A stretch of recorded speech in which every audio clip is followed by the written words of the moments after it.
Hello guys, மணிக்கு 33,000 kilometre ஸ்பீட்ல காற்று வீசக்கூடிய ஒரு எக்ஸோ பிளானட்டை ஆஸ்ட்ரோனமர்ஸ் கண்டுபிடிச்சிருக்காங்க.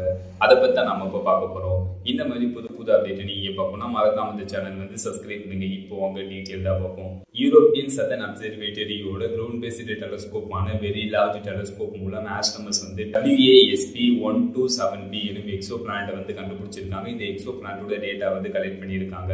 இதை பார்க்கறதுக்கு முன்னாடி இந்த எக்ஸோ பிளானட் பூமியில இருந்து எவ்வளவு டிஸ்டன்ஸ்ல அமைஞ்சிருக்கு அப்படின்னு கேட்டீங்கன்னா, இந்த எக்ஸோ பிளானட் பூமியில இருந்து 520 லைட் இயர் டிஸ்டன்ஸ்ல இந்த எக்ஸோ பிளானட் அமைஞ்சிருக்கு. 1 லைட் இயர் கிலோமீட்டர் கணக்குனா 9.462 ட்ரில்லியன் கிலோமீட்டர், அதாவது வெறும் 1 லைட் இயர் கிலோமீட்டர் கணக்குனா 9 லட்சம் கோடி கிலோமீட்டர். இந்த எக்ஸோ பிளானட் பூமியில இருந்து 520 லைட் இயர் டிஸ்டன்ஸ்ல அமைஞ்சிருக்கு. அப்பனா எந்த லைட் டிஸ்டன்ஸ்ல இந்த எக்ஸோ பிளானட் அமைஞ்சிருக்குன்னு. அதுக்கப்புறம் இந்த யூனிவர்ஸ்ல இந்த பிரபஞ்சத்திலே எது ஸ்பீடா டிராவல் ஆகும்னா லைட் தான் ஸ்பீடா டிராவல் ஆகும். லைட்டோட ஸ்பீடு ஒரு செகண்டுக்கு ஒரு வினாடிக்கு 3 லட்சம் கிலோமீட்டர் டிராவல் ஆயிருக்கும். லைட்டோட ஸ்பீட்லயே நம்ம டிராவல் பண்ணி போனாவே இந்த WASP-127b இந்த எக்ஸோ பிளானட் அடையிறதுக்கு 520 லைட் இயர்ஸ் ஆகும். ஏன்னா அந்த லிமிட் டிஸ்டன்ஸ்ல இந்த எக்ஸோ பிளானட் அமைஞ்சிருக்கு. யூரோப்பியன் சதர்ன் அப்சர்வேட்டரியோட கிரவுண்ட் பேஸ்டு டெலஸ்கோப்பான வெரி லார்ஜ் டெலஸ்கோப் மூலம் ஆஸ்ட்ரோனமர்ஸ் இந்த எக்ஸோ பிளானட்டோட டேட்டாவை கலெக்ட் பண்ணியிருக்காங்க. அந்த டேட்டா மூலம் ஆஸ்ட்ரோனமர்ஸ் என்ன கண்டுபிடிச்சிருக்காங்க அப்படின்னு கேட்டீங்கன்னா, இந்த WASP-127b இந்த எக்ஸோ பிளானட்ல மணிக்கு 33,000 கிலோமீட்டர் ஸ்பீட்ல காற்று வீசுது அப்படின்னு கண்டுபிடிச்சிருக்காங்க.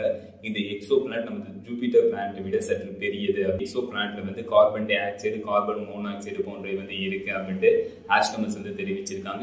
இந்த எக்ஸோ பிளானட் அதோட நட்சத்திரத்தை மிக நெருக்கமான டிஸ்டன்ஸ்ல சுற்றி வருது, ஆர்பிட் பண்ணி. எக்ஸோ பிளானட் அதோட நட்சத்திரத்தோட டைடலி லாக் ஆயிருக்கு அப்படின்னு கண்டுபிடிச்சிருக்காங்க. டைடலி லாக்னா என்ன அப்படின்னு கேட்டீங்கன்னா, இந்த எக்ஸோ பிளானட் தன்னைத்தானே சுற்றி கொள்ளாம கான்ஸ்டன்டா இருந்துகிட்டு அதோட நட்சத்திரத்தை ஆர்பிட் பண்ணி வித்தா டைடலி லாக். இந்த WASP-127b இந்த எக்ஸோ பிளானட் அதோட நட்சத்திரமான WASP-127 எனும் நட்சத்திரத்தை ஒரு முறை சுற்றி வருவதற்கு வெறும் 4.2 டேஸ் எடுத்துக்குது அப்படின்னு கண்டுபிடிச்சிருக்காங்க. நமது பூமி நமது சூரியனும் ஒரு முறை சுற்றி வருவதற்கு 365 நாட்கள் எடுத்துக்குது. அதே மாதிரி இந்த WASP-127b இந்த எக்ஸோ பிளானட் அதோட நட்சத்திரமான WASP-127 எனும் நட்சத்திரத்தை ஒரு முறை சுற்றி வருவதற்கு 4.2 டேஸ் எடுத்துக்குது அப்படின்ட்டு ஆஸ்ட்ரோனமர்ஸ் கண்டுபிடிச்சிருக்காங்க.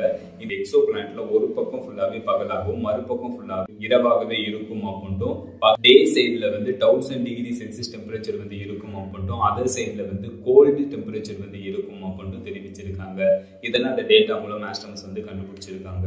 அது பூமியில 1996 ஆஸ்திரேலியால உள்ள பேரோ ஐலாண்ட்ல 407 km/h ஸ்பீட்ல வீசப்பட்ட காற்று தான் பூமியில வீசப்பட்ட வேகமான காற்று அப்படின்ட்டு வேர்ல்ட் மெட்ரோலாஜிக்கல் ஆர்கனைசேஷன்ஸ் தெரிவிச்சிருக்காங்க. ஃபைனலா இந்த வீடியோ எப்படி இருந்துச்சுன்னு கமெண்ட் பண்ணுங்க.